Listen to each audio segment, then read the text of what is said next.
Thank you, Daniel and Molly, for all the wonderful work. And thank you to the conference planning team. And it's just so appreciated. And special thanks to Sue for kicking us off tonight. It's so exciting.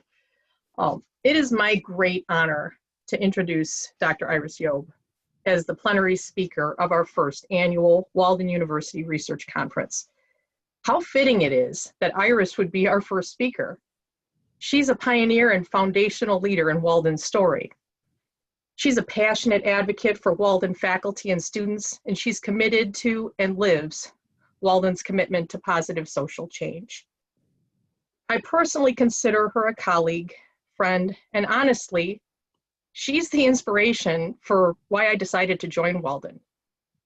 What I saw in her at the first contributing faculty orientation, and it was a time when all the faculty, contributing faculty were brought in person, I just saw a hint of the spirit, integrity, and commitment to her commitment to Walden and its mission, and it still hooked me. As for her distinguished background, Iris received her doctoral degree from Harvard University after working as a teacher, working in teacher education in Australia. She has been on faculty at SUNY Geneseo and as academic coordinator for the Indiana University Collins Living and Learning Center.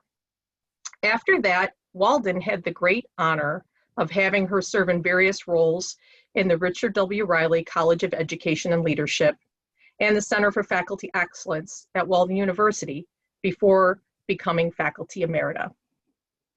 Iris is an exemplar for us all in living the scholar practitioner life while helping Walden realize its potential. She has robust and diverse research interests, including philosophy of education, the philosophical aspects of spiritual education, education in the arts and music, education for the common good, as well as many other interests, including the role of non-literal languages in meaning making and its implications for teaching and learning. Not surprisingly, at Walden, she has received several awards. These awards include Outstanding Faculty Award, the Award for Excellence in Teaching and Learning, the Educational Leadership Research Grant for the College of Education and Leadership, the David A. Wilson Award for Excellence in Teaching and Learning, and the Social Change Award.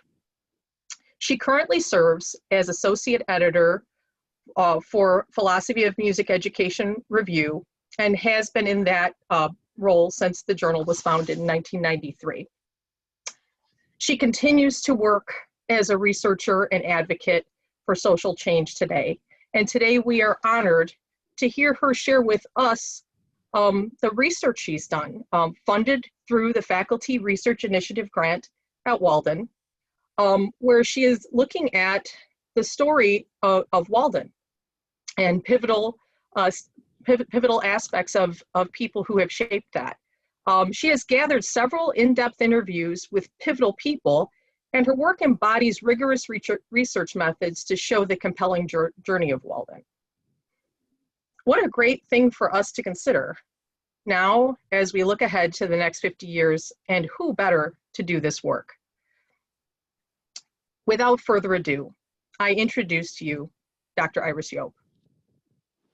Well, thank you, Laura and Sue and others who've given me such a lovely warm welcome this evening. And hello to everybody who's in Zoom land. Lyda is going to look after the slides for us tonight. So Lyda, let's move to the first slide. What I would like to share with you tonight are just some snippets out of a much larger study, which I think might end up being called For Profit and for Good, two incommensurables, over 50 years of Walden University. And you can imagine 50 years of a university, there have been a lot of moments that have been pivotal, a lot of developments, a lot of excitement, some up times and some down times, some challenges. And there have been teams of people who have worked through each of these. And what I have done is select just 3 of those moments And from each of those moments, I've selected just one person from the team that was involved. And for each of those people, I've selected just one or two things about them that you might find interesting in their story. So this, of course, is a very condensed version of something that's much bigger. I would call the study a participant historical case study. And I put the word participant in there because half of Walden's history, for half of the history, I have been connected with the university. So I had to be really careful about enforcing my own ideas and biases on the story as I did it. I wanted to listen very carefully to the 60 or 70 people I interviewed, read the documents very carefully, look at the photos closely to make sure I gave a very accurate account. And of course, there have been all kinds of viewpoints, and I wanted to represent the whole gamut of those viewpoints. You'll see no work is work of a solo artist. So there are several people that I'd like to acknowledge. Of course, the Faculty Research Initiative grant got the study started. Estelle Jorgensen took field notes during most of the interviews. Two of our faculty members have reviewed early drafts, and those wonderful people who were willing to be interviewed for an hour, hour and a half, 2 hours, maybe on multiple occasions, made the study possible. Next slide.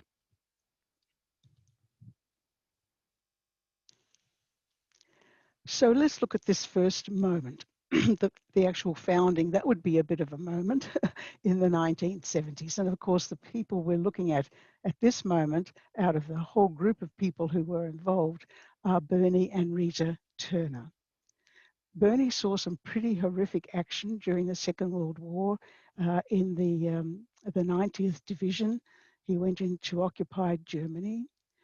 Rita was a shop clerk. She said to her mum and dad, I don't want to always be serving in a store. I would like to go to college. They resisted that as much as they could, but as they say, she persisted, and she went and got her teaching qualifications. When Bernie first laid eyes on Rita, he said she was the most beautiful woman in the room. And when Rita first laid eyes on Bernie, she says it was like instant glue. It's just a lovely story. After the war, Bernie worked for a while as a union organizer. And at the time, the unions in the clothing industry were largely under mob control. So again, he had some pretty harrowing experiences. He was threatened with a pistol. He was strong-armed. On one occasion, the boss said, "Oh, just leave your coat here while you go and talk to the workers." When he came back, the coat didn't fit properly, and he found it had been stuffed full of money to bribe him. He did end up tipping one of the bosses into a clothing bin at one point.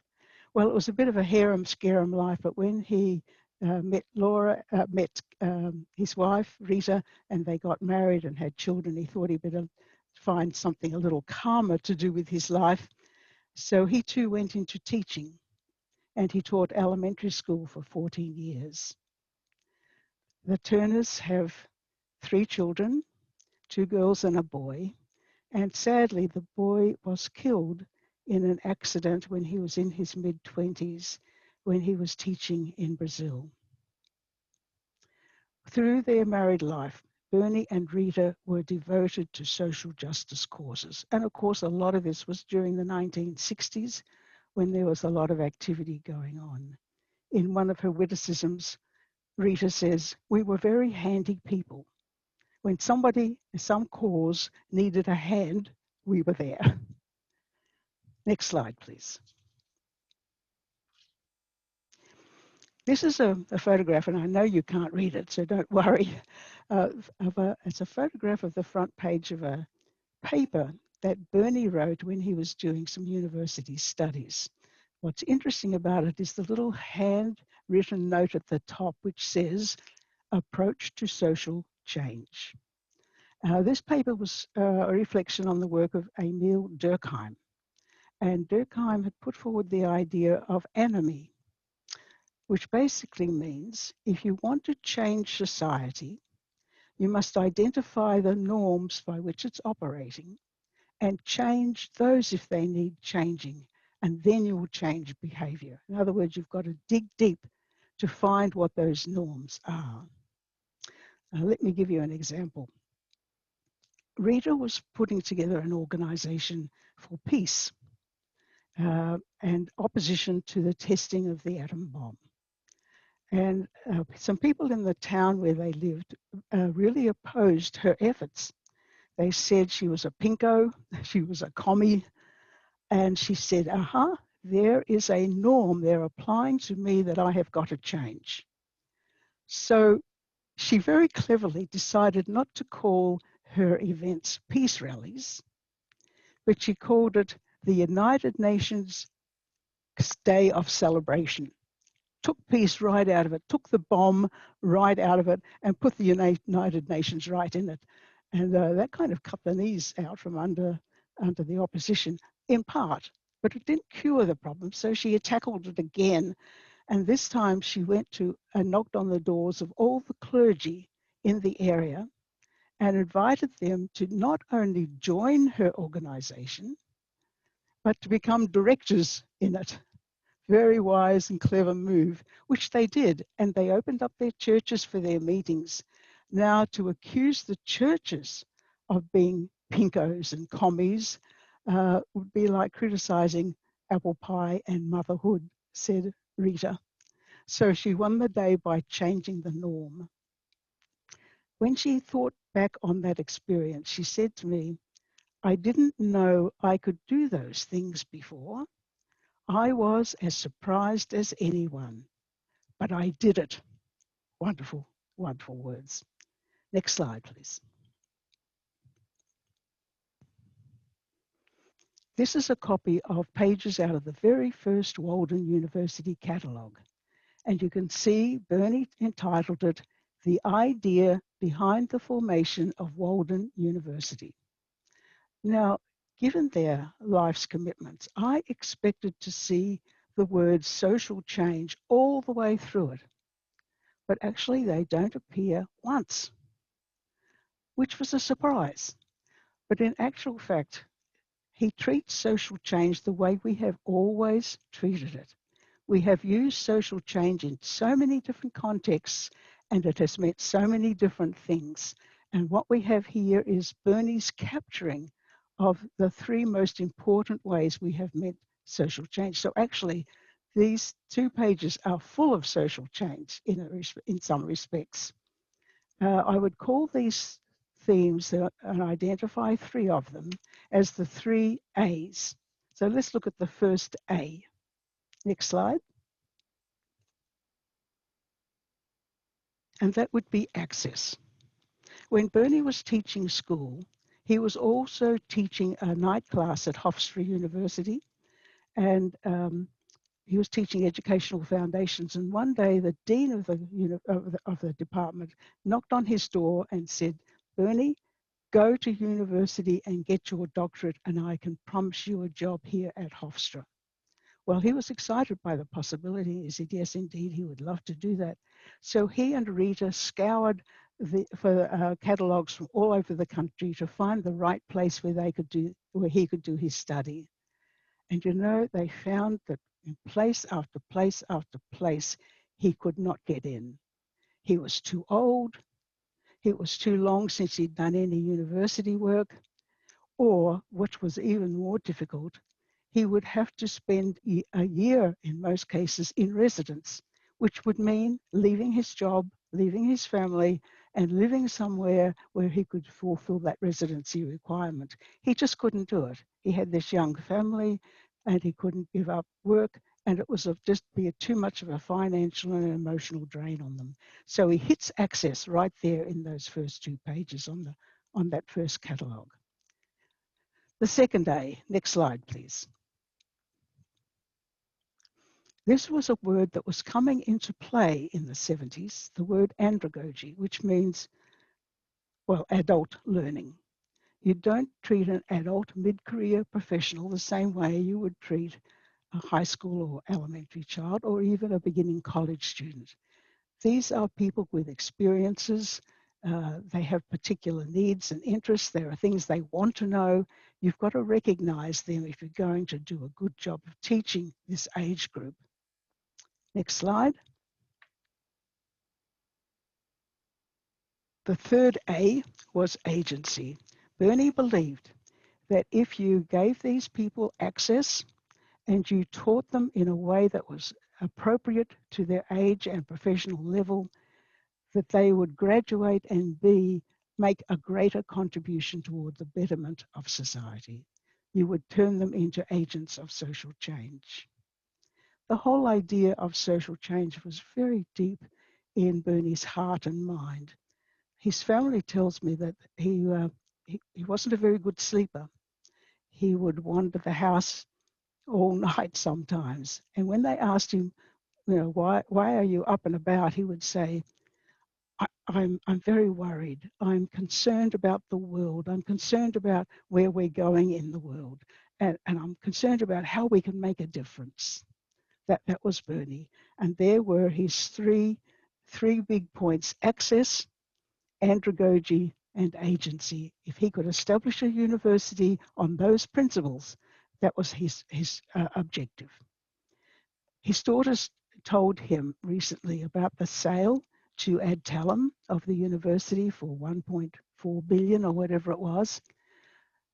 Bernie and Rita are very frail physically and cognitively right now, but Bernie was able to have a moment of being quite lucid, and the first words out of his mouth when he heard about the sale was, as long as this new entity will continue to encourage the social impact of Walden University, we are very happy. It's something he's never given up. Okay, let's move now to moment number 2. Next slide, please, Lida. And this was accreditation, a big event that consumed the 1980s and into the early 1990s. And the one person out of the whole team of people I like to identify here is Bruce Francis. You can see him as a young man and notice the book he has in his hand. Thoreau was very important to the early pioneers of the university. And there he is standing next to Bernie and a group of the faculty and staff of those years. Bruce originally wanted to be an opera singer. So he'd gone to Italy to study, but that didn't work out.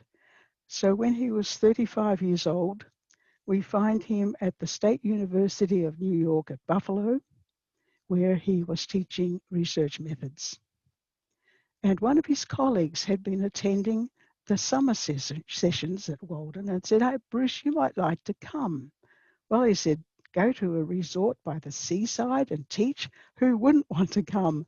So he agreed to come down as a part-time faculty member to teach during the summer sessions.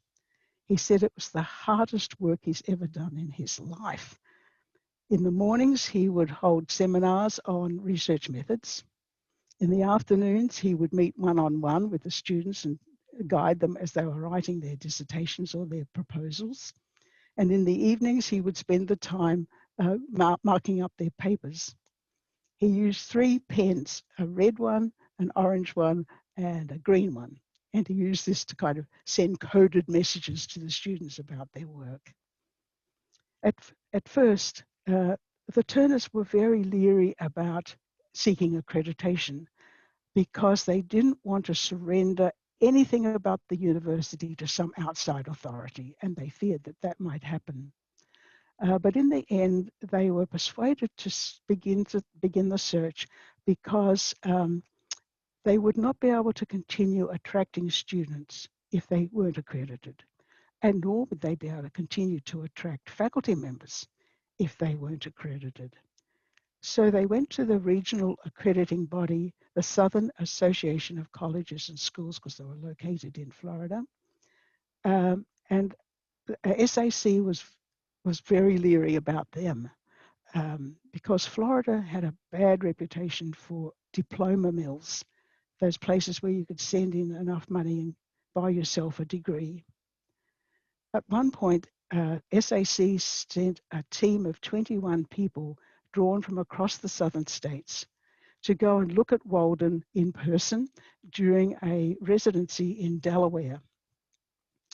And during their visit to the residency, the academic dean and a group of very traditional faculty members met with the team in private and said that they would really urge them not to grant accreditation to Walden.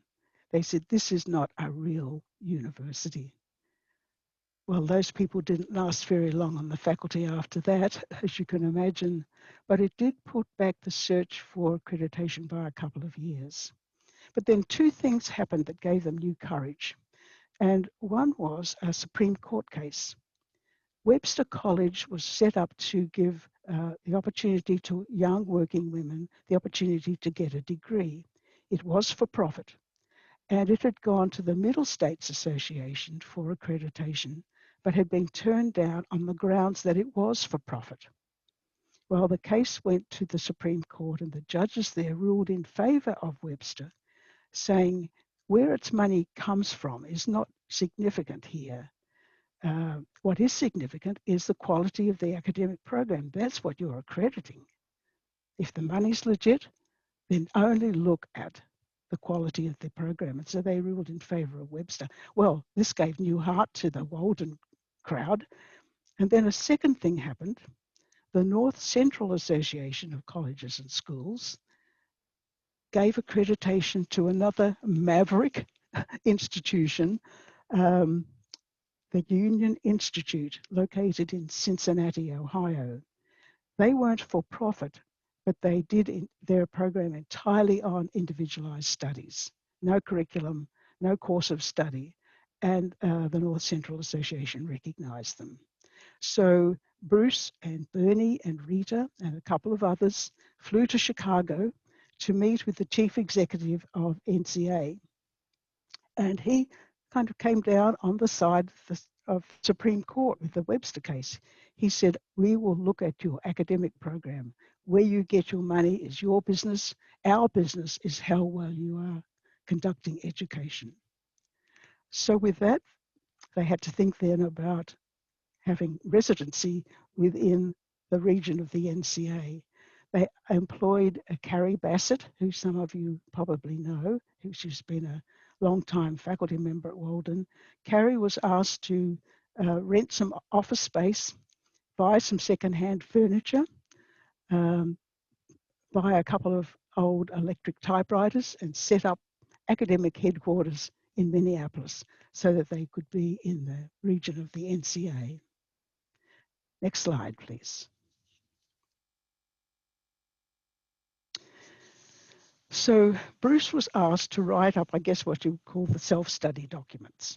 He was still working at SUNY Buffalo. He would catch the plane on Sunday night, fly down to Naples, where the office was, have dinner with the Turners and thrash out ideas, work on the documents Monday, Tuesday, and Wednesday, fly back to SUNY Buffalo and teach on the rest of the week. Not that there was much left of the rest of the week. And he had to answer various challenges that had been thrown out. First of all, how is the Minneapolis office connected with the Naples? Of course, the concern here is that the financial people would dominate.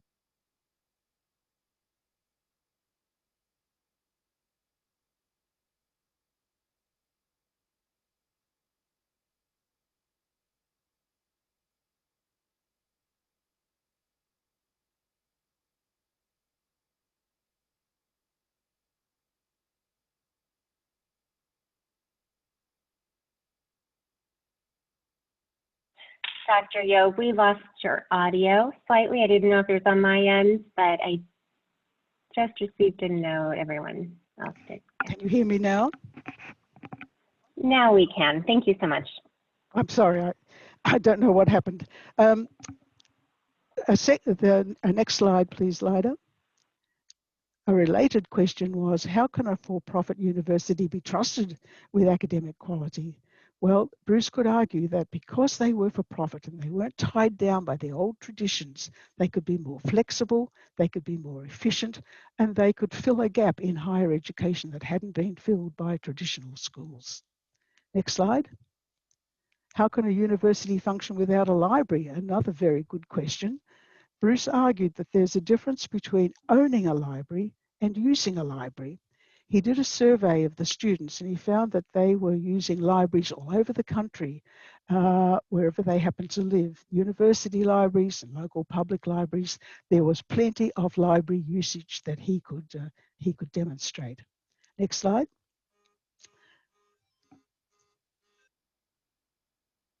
How could a university function with only part-time faculty? Bruce made the argument that these were not just ordinary old adjuncts. These were faculty in every sense of the word. They were in charge of the university governance. They decided the policies. They decided the academic program. They were part-time faculty for sure, but very, very involved in all the academic processes. So that won the day. Then the last question, and the next slide, what is the curriculum? This was the trickiest of all because there was no curriculum, which was a bit of a challenge. Everybody was doing their own thing. It was totally independent studies, designed by the students with their mentors, and nothing to show in the way of structure, which wasn't going to fly with the NCA. So Bruce had to find an answer to that. Next slide. So he worked with a colleague in California, got some ideas, and basically invented the knowledge area modules, or KAMs as we've come to know them. Next slide. Each KAM was an individual study, but it had to include 3 parts. There had to be a critical analysis of theory, there had to be delving into current research on the topic, and there had to be a practical project. Every KAM had those parts to it. Next slide.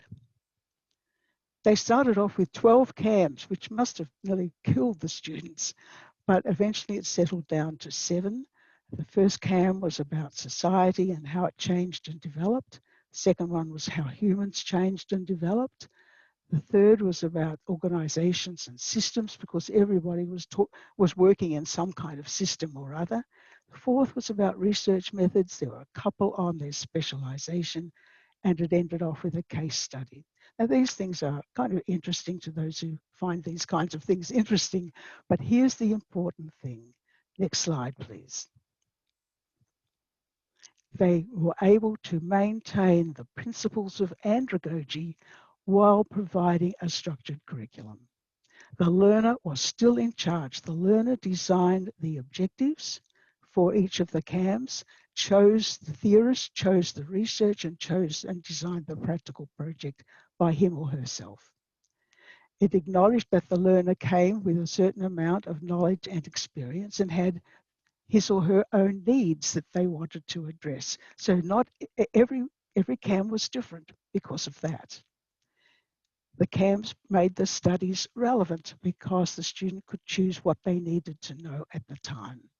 The faculty member role was different. They served as a mentor rather than a lecturer. There was very few lectures given. And sometimes they served as co-learner, which was a lovely concept right from the beginning. Sometimes faculty members who came to the residencies would meet in other people's seminars to learn from the students, because the students were on the front line. And social change was built right in because there was that practical project that had to be conducted. The last KAMs were offered in 2013. So they lasted for 2.5 decades at least. The last mixed model, which was partly KAM and partly courses, was offered in 2015. There were good reasons why the KAMs didn't last beyond that, but while they lasted, they were a signature of the university. Just as a side note, Bruce, when they got accreditation, Bruce then was ready for a new challenge. So he took a presidency position in California for a couple of years. But then he was called back to Minneapolis and became president of all places, Capella University, one of our competitors. And when he reflects back on his life, Bruce says he was fortunate to have worked at two of the most innovative and interesting places of the era, Walden and Capella. And he was very grateful for the experience he had in both of those places. Okay, let's look at now the third moment on the next slide. And this was corporatization, which began in the 2000s. Before the corporate world moved in on Walden, we had about 1,200 students and about 40 faculty members. It was just a little community. We all knew everybody else. We'd all go to summer residencies. It was very intimate, very friendly, a lovely place to work. Then in came corporate, and suddenly, after a few years, we had 67,000 students and over 2,000 faculty members. Big, big changes. This was a big moment. And of all the people who've influenced this moment, I chose Paula Singer because she is somebody we probably all know pretty well. The first photograph on this screen is Paula as a toddler. This photograph is in her parents' living room, and there's something iconic about it. The family says there she was as a toddler, fingers to forehead, already trying to ponder solutions, problem solving, strategizing, planning, even at that age, which of course is a lovely family myth. Her grandmother, when Paula was 5 years old, said to Paula's mother, "This daughter of yours is special, and someday you will see that she will do good things that make you proud." Paula went to college, the first in her family to do so, became a teacher, moved with her new husband, Kurt, down to Florida, where she taught the children of the seasonal farm workers down there for a while. He was moved to Dallas. She'd got a job in the inner city schools in Dallas. So her teaching experiences were with children with special challenges. And she learned that there were ways to intervene to help these kinds of children. In Dallas, she learned about Montessori, for instance.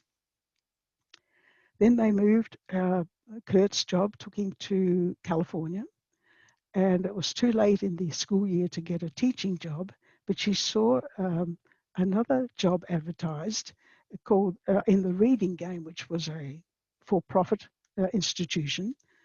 And her job there was to administer diagnostic reading tests for children. And she happily did this, although she didn't like having to ask for $35 each time somebody came for a test, and she had to get the money up front, which didn't please her very much at all. But there are a couple of things she learned from working with this company, and that was, first of all, education is very costly. And second of all, that the business world can offer interventions to assist the public schools to help children with special needs. And those kind of ideas have stayed with her right the way through. Encyclopedia Britannica came along and actually acquired the Reading Game, and Paula along with it. They had at that time an educational arm, and Paula was now introduced to big business. She rose through the ranks, won every award that was given, became a vice president of the company. And then Encyclopedia Britannica decided to sell. She and Kurt wondered if they ought to perhaps put in a bid, but somebody beat them to the task with a better bid, and that was Doug Becker and Sylvan Learning Systems. So Paula was kind of acquired again and began to work for Sylvan. Sylvan was basically a tutoring service for school children. but it was beginning to grow in another way. Not only did they want to help children learn better, but they thought that there were certainly possibilities for teaching the teachers to do a better job. So that side of it began to develop and eventually split off with Doug as its CEO, and Paula went with him to that thing, and it became eventually a higher education wing and became known as Laureate. One of the photos I want you to notice on the screen is the photo on the bottom right of Paula's mum and dad. Paula says, any meeting with my parents, with my dad, is going to involve food. There's something wonderfully generous, open-hearted, and very kindly about Paula's parents. Mind you, we had interviewed the other one of Paula's sister. It's Andrea. You'll see Andrea in the photo on the left, standing at the back on the next to Paula. She'd already given us lunch. I mean, this was a family tradition. Mum and Dad came up with the afternoon tea. But what's important to know about Paula's parents, Tony with a Y and Tony with an I, Tony and Tony Riggy, was that these people lived to serve others. They were involved in every volunteer activity they could find. They worked particularly through the church and involved their daughters in all these things from the time they were tiny tots. Paula says they gave even when they had nothing left to give. And it became part of the family ethos to serve others, to work for the good of others. And this is what she brought from her parents into all the positions that she held, including her position at Laureate. She and Doug Becker as well were both very committed to serving the common good. When the corporate world first moved into Walden, we were, of course, alarmed and concerned that they might talk about social change, but it was only for marketing purposes. It was only a brand. But when I talked with Paula and talked with the people in the company over the years and interviewed many of them, that was far from the truth. These people, by and large, were committed, very deeply committed to the same kind of vision that Paula had, the mission of social change. Well, one event that we can look at in Paula's story, next slide, please. The one I've chosen to look at is the Senate inquiry. This was a really big deal. In 2010, a letter came from Senator Tom Harkin's office announcing that his committee was going to conduct a serious inquiry into the work of for-profit higher education companies. And of course, it was well and truly timely. That sector of the industry had grown 225% in 10 years, whereas traditional colleges and schools had only grown 30%. 2.5 million students went through these for-profit colleges and schools. And not only that, but they used up $32 billion in federal money through student loans. Doug Becker and Paula, I think John Kaplan, who some of you will know, and I think probably the legal advisor, the legal counsel, Jennifer Bloom, visited Tom Harkin in his office. And he slammed the table and said, this whole industry is a cesspool. So this wasn't a very propitious start. They were very concerned, but they told him then that they were also committed to finding the bad players in the for-profit market. They would like to see them disposed of as much as anybody would. So they embarked on a 2-year process where they had to give every conceivable amount of data and explanations and clarifications. It took 2 whole years of intense effort. And at the end of that, out came the report from Harkin's office. There it is, for-profit higher education, the failure to safeguard the federal investment and ensure student success. Next slide, please, Lida. Well, this kind of hit the media. Here are just a sample of some of the reports that came out from Frontline on PBS, from Inside Higher Education, the Chronicle of Higher Education, the Washington Post, NPR. I like it, the NPR one there in the bottom right corner. Senate panel gives for-profit colleges an F. This was a damning report of the whole industry. And there was Walden right in amongst them. All along, the laureate leaders were saying they are painting the industry with too broad a brushstroke. We're all being described in the same kinds of terms. So when you look at the report more closely, it's actually in two parts, and I think it took almost 5 volumes to complete. The first part was like the overall findings, and there were just some bad practices, some bad players, terrible things were happening. Money was being raked in from the federal government and from students, but students were not getting a quality education as a result. The second part of the report looked at each of the 30 individual institutions and wrote a report on each of them separately. So how did Walden fare when it came to writing up the Walden piece? Next slide, please. And we can go through this fairly quickly, but for instance, Walden was spending more than a quarter of its revenue on marketing and recruiting, and more than a quarter on profit. Up go the red flags. You can see it, can't you? Less than 50% of their revenue was going to running the university. The trouble with the way the report was collected was it was templated. In other words, everyone had to fill in the same kinds of questions under the same kind of headings, and it didn't allow for any kind of a nuance. So as our team worked with the Senate committee, they were able to add some nuance via the footnotes. And the Walden part of the report is full of footnotes. And in this particular section, John Kaplan was able to get a footnote that says, sure, we do spend a lot on marketing and recruiting, but we have to. We are an internet university. We don't have a bricks and mortar building that people can come to and see us. They can't drive past us in the car. We have to reach out to them with marketing and recruiting.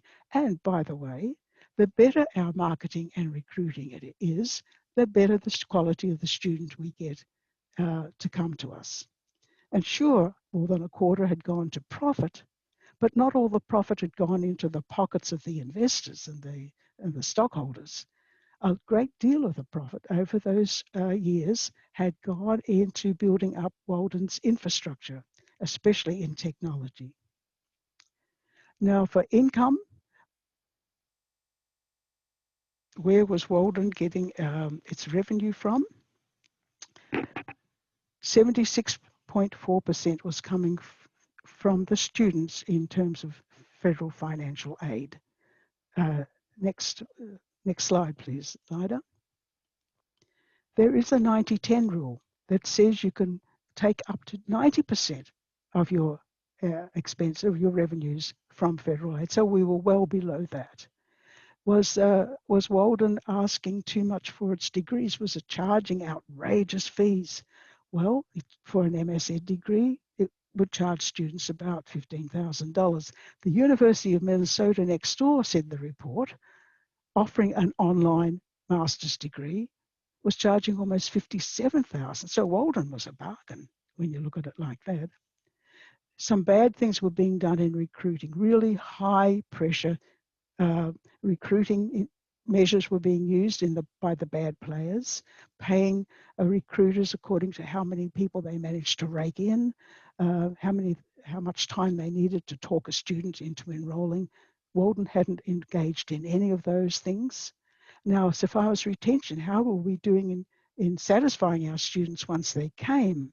Well, we would lose about 28% at the master's level and almost 40% at the doctoral level, which doesn't sound too good. We don't like to lose any students, but nationally, the average was 50%. So again, we were way, way below that.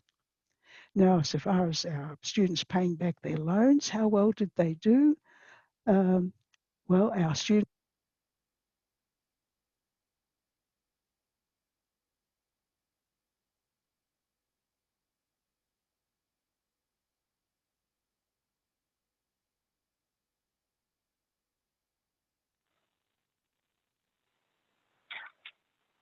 Dr. Yob, we lost audio again. Okay, am I back? You are back. Welcome back. Okay, I don't know what's going on here. So, you know, we turned out pretty well by comparison with some of the other people, other players in the sector. Next slide, please. The introduction to the section of the report on Walden admitted right up front that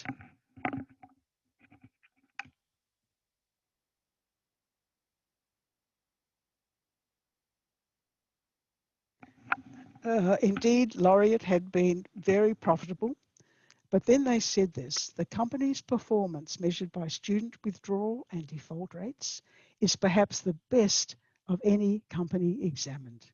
And it appears that students are faring well at this predominantly graduate degree-based for-profit college. Well, one would hope that that was the end of it. We had come out well. The bad players had been identified, the bad practices had been identified, and we came out shining. But it hasn't been the end of it. Paula went in to visit Senator Dick Durbin during this process, and he said quite upfront and quite clearly, there is no room for-profit education, higher education in this country. Paula said, well, if that's how you feel, there's nothing more I can say. He said, absolutely, nothing more you can say. So she closed up her folder, picked up her bag, and left the room. It hasn't convinced everybody. Jennifer Bloom, who was the legal counsel through this, said the following years were just filled with trying to defend the university against all kinds of charges because it was for profit. And I spoke to our president a few weeks ago, and he says still that most of his time, most of his time is spent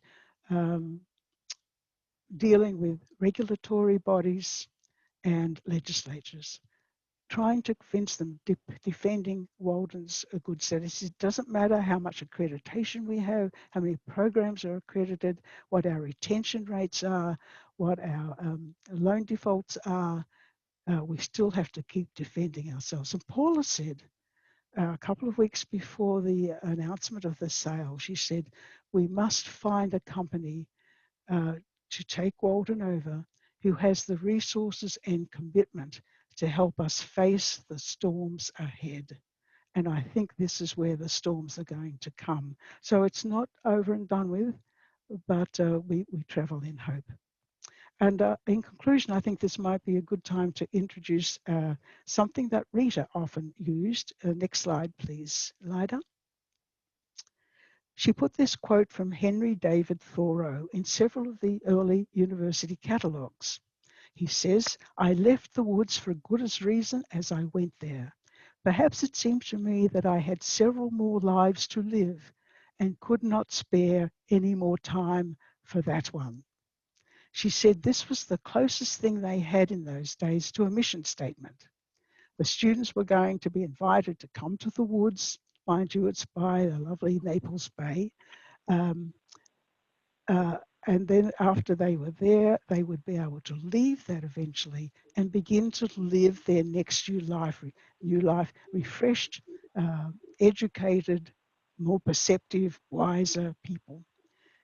But it's also interesting, I think, that it also seems to describe the life of Rita and Bernie Turner. When you think about it, all the new lives they lived, moving from one to the other. Same thing about Bruce Francis, from opera star to university president. He moved from one life to another. And I think at this flexion point again, this new flexion point in our history, we might see that the university is about to start to live a new life. And I think we should take heart from that and live in hope that our new life will be just as good as our previous ones have been. So thank you.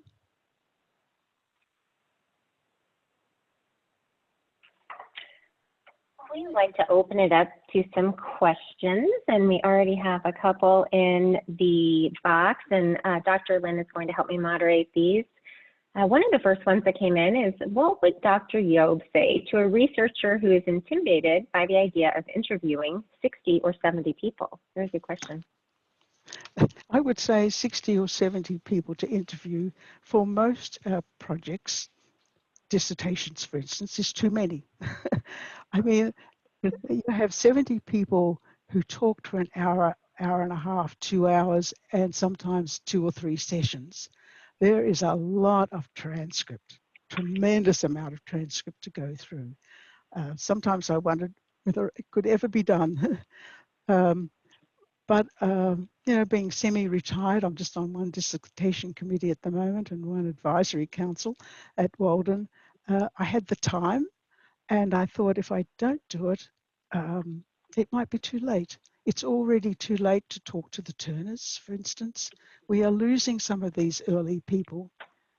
So I think, you know, if you've got to do it, you've got to do it, but I wouldn't do it unless I had to.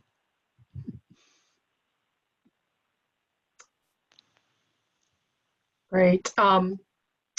Another great question is, it says, the research is wonderful and learning so much, but there's so much research out there that people rarely see. How would you encourage the hearts of researchers around this? Yeah, yes, there's way too much research done. People get on this treadmill, that publish or perish stuff. A lot of the research that comes out is just not worth it. I think one of the ways we can make our research really effective and really get noticed is if it really has a practical application. If it really does contribute to social change, for instance. I think there's a need, there will always be a need for that. I'm even wondering where I will publish this. So the word gets out. I think people need to hear that some universities are for profit and have really done a lot of good in the world. But how will I get people to read about us?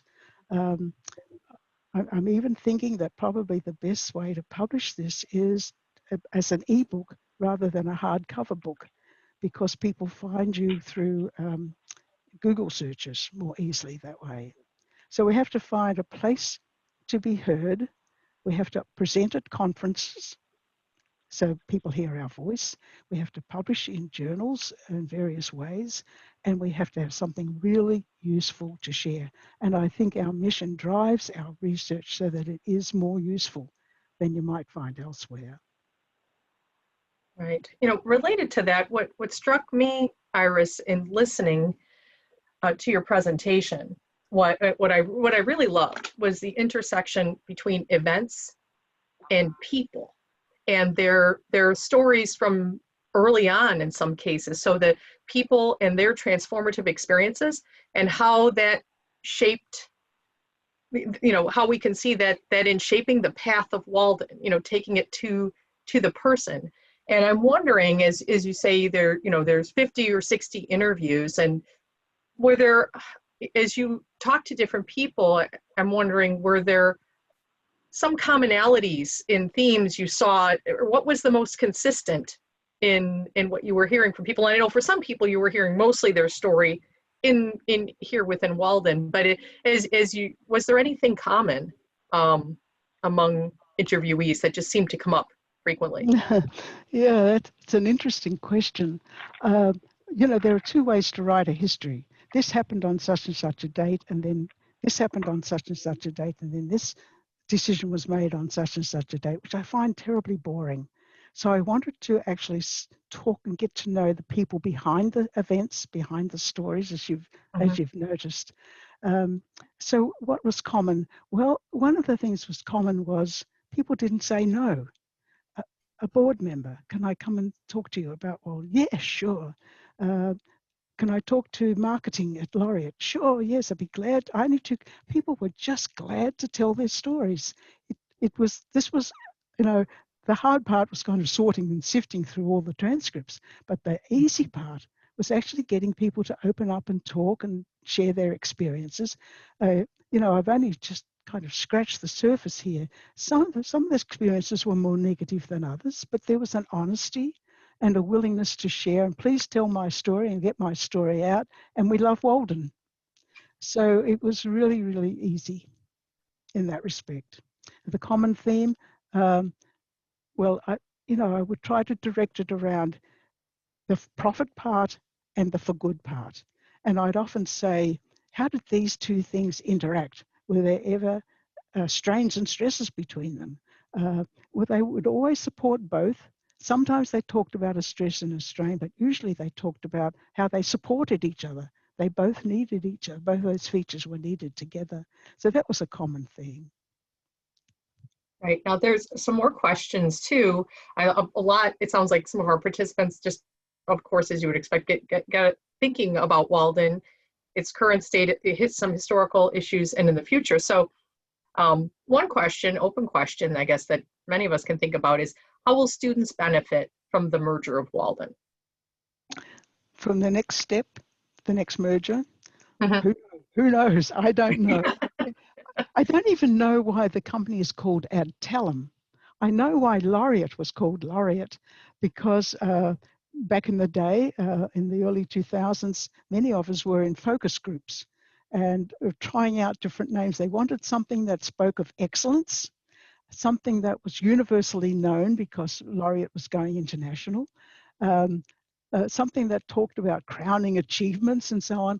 And Laureate emerged out of all those discussions and focus groups.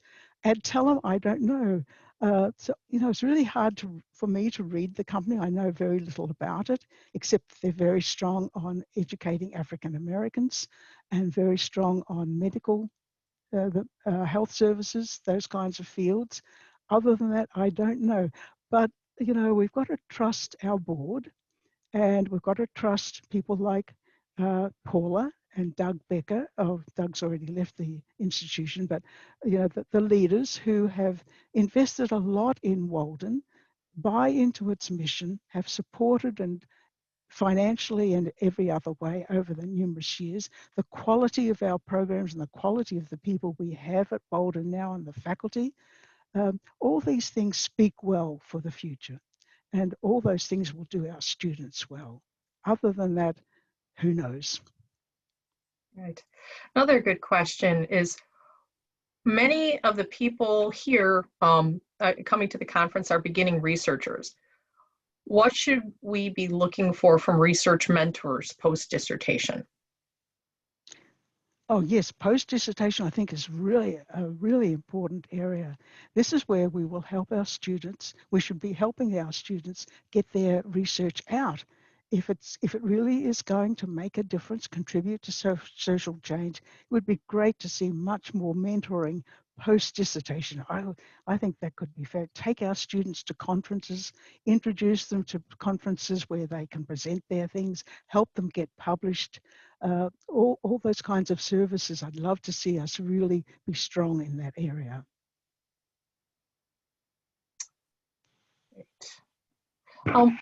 Was there any in your research, Walden, in terms of Walden changing its motto from higher education or a higher degree, a higher purpose to education for good? Was that discussed?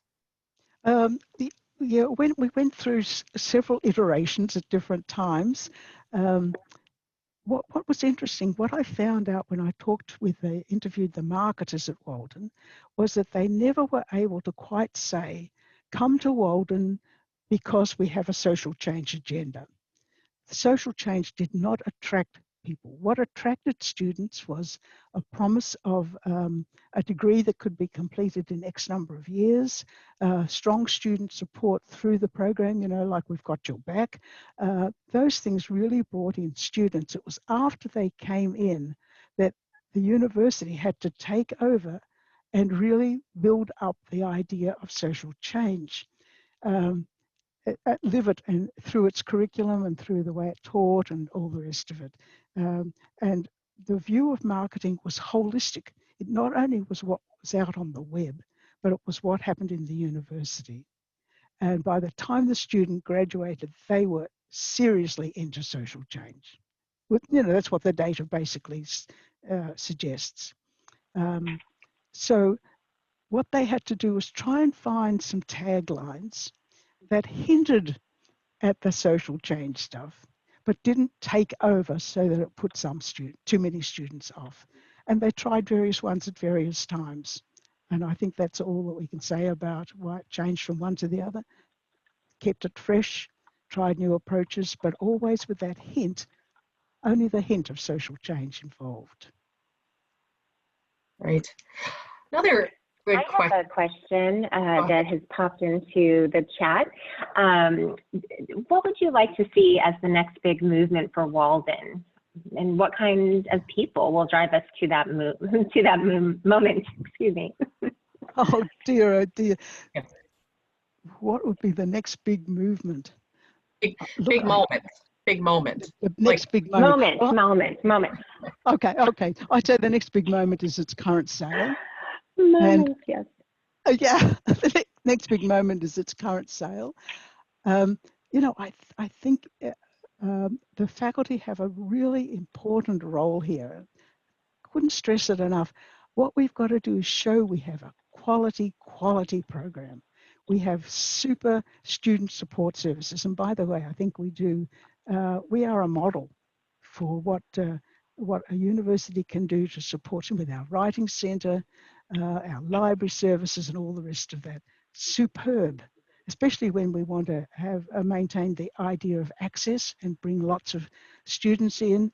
We don't just cream off the very top of our applicant pool. We let the people in because we've always had the dream of providing access.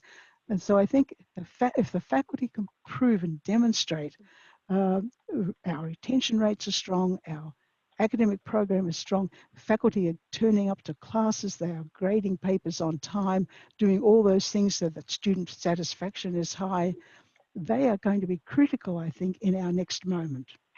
That's the only part of the next moment that we have any control over and any input in. The rest is up to other people, but we can put in our bit, and I think we should. Well, I guess I'm probing a little more following up, kind of looking at the heart of that question, is you think of key people, you know, and I think a lot of us who you know, involved in Walden, who have been over the years, and newer people looking at how we can support Walden. What can you think of, you know, from what you've looked at, what would be some key characteristics to help drive us to the next level, you know, in terms of characteristics from within people, leaders, and I know you mentioned faculty as well. Like what's essential from the people side of it? Yeah, well, you know, one group we haven't talked about, of course, is our board, which is, I hear, is going to remain. Our board is very important here too. The board has been willing to take risks all along. Well, Bernie and Rita took a risk. They started out with $15,000, 3 kids in tow, moved from New York City to Naples in Florida, and started a university. Talk about risk-taking. So I think our board has been willing to take risks in moving to Laureate. That was a big risk, and some of the same people were on the board back in the old days and have remained. It's a very steady board. The same people have been on it for several decades. So risk-taking, I'd say, would be one thing. Risk-taking, of course, with a goal, not just to be silly, but to expand the offerings of the university, to expand its reputation, to expand its technology, taking risks in all those, investing in it and taking risks, I think would be a big thing. And keeping the vision. You know, the vision of social change, I think, has held this institution together. When Laureate first came on, the business people and the academic people were not, you know, very close together. They were miles apart. There was suspicion and distrust. There were tensions, and eventually they found common ground. And the common ground was the social change mission. And I think, you know, holding on to that common ground would be one very important characteristic for the university going forward. If it does want to continue that particular mission, maybe we have to reconsider it, but I'd be surprised, given our history. Another really good question is considering all of that you did interview a lot of different people, how did you go about selecting the people that you would interview? I almost wanted to interview everybody. I clustered people so that when I was in Florida, I interviewed several board members, retired faculty members who were in the area. When I went up to Minneapolis and I interviewed retired faculty members up there and people who were working while they were there. So it was people I could get. I went to Baltimore and was there when there was a board meeting, so I could interview whatever board members were free at the time. I was able to interview Paula's family because they all live in the same general area, so I could see a lot of them in the same couple of days. So location was one of the things that helped me. There were other people that lived further afield, way further afield. I heard about them, people, there was a snowball effect. People would say, oh, you must interview John Cabara on the board. He's over in California. So we did a Skype meeting. So a lot was snowballing. A lot was from because I knew who the key players were because I'd been with the university for so long. I heard about Bruce Francis, for instance, who I'd never met, didn't know the name. I Googled him because somebody suggested him. And sure enough, I was able to find a phone number for him on Google. And of course, from there, it was just great. He was willing to talk, and we talked on multiple occasions. So it was snowballing. It was people I knew, people I'd been directed to. A lot of it was happenstance. As I say, geographical location helped. And I know there were still others that I haven't interviewed. I was still interviewing people last week, and I've got to say, enough is enough. I sent a chapter to John Kaplan to review because John was in the chapter for member checking. And John wrote back and said, just at first glance, you've left a lot of people out. I thought, oh dear, I can't do any more. This could go on and on. I have to call an end to it. So that's what it was. It was an unlimited pool. And there were the kinds of criteria I could use to make my selections. I think we have time for one more question here is, amongst the people that you interviewed, there's a note of the excellent resources within Walden. Did you have a chance to incorporate staff members in your interviews? I interviewed several staff members, including some at Laureate and some at Walden. I did interview several of them. Some of them were connected with social change outreach activities, both at Walden and at Laureate. Some were in the organization itself and had been for a number of years and had seen a lot of changes and comings and goings. So I interviewed a couple in Minneapolis as well. But, who did I leave out? I left out students. Again, that was another delimitation of the study. There's one place only where I interviewed 3 students. They were all students in the KAM program or the course program, and I wanted to interview them to see the differences in their appreciation of the particular program and learning model that they were engaged in. They were all students of Laura Widener, so they had the same mentor. Some were entirely in course-based, some were in mixed, one was in mixed model and one was in the KAM program. And I wanted to get their feedback on that learning model because it was being phased out, and I was trying to discover, why was it being phased out? So I did interview 3 students, but that's all. Great. Well, I think we're just about out of time. This was just wonderful, Iris, to hear all of your research, and I really appreciated that like I said, the intersection of people with the journey and getting the stories, the true, and sometimes it seemed like life story aspects that led to those aspects of the journey.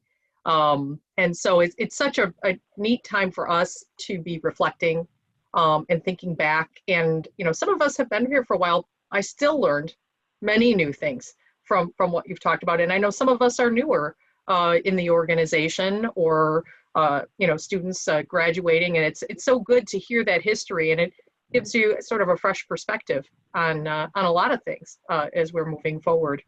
So anything final that you would like to say as you wrap up? But I'm just so grateful. I think we all are for you kicking us off with this wonderful presentation. Well, I think we have new lives to live. I think we move forward in hope. We've got a strong foundation to build on and move from. So that's very encouraging. I would also say I still have, of course, a walden.edu, waldenu.edu email address, and I'd be happy to continue conversations on email for anybody who'd be interested. That's great. There were a couple of questions we couldn't get to, so I will send those on to you, and I know others will be happy to reach out to you as well. And I want to encourage people, as we're talked about before, we have the app for connecting, for asking questions. There's a discussion boards where we can be engaging on the keynote and also on various topics, so that the conversation can continue as this goes forward. And I want to thank everyone for your participation tonight, and just being able to be here and engage with us and thoughtfully as we kick things off. So I don't know if Daniel, Molly, Lita, anything final? I just want to say, please check the app and the schedule. We will be kicking things off tomorrow morning with 4 fabulous paper sessions starting at 9 a.m. Central. And for those of you who are in the Pacific time zone, that is 7 a.m. But we are recording sessions. So a big note there, we're recording sessions, as they mentioned at the beginning, and they will be placed in ScholarWorks. So if you're like me, not an early morning person, and you miss a session or two, no worries, they'll be placed in ScholarWorks. But for those of you early risers, 9 a.m. Central, 4 sessions. 7 a.m. Pacific, and that's 8 a.m. Mountain and 10 a.m. Eastern, trying to get all those time zones straight. But do check your app and select the sessions that you would like to go to. We're very excited to see you tomorrow. And thanks again, Dr. Yope, for a fabulous presentation. Thank you. Thank you. And thank you, Lita. Thanks. Good night, everyone. Good night.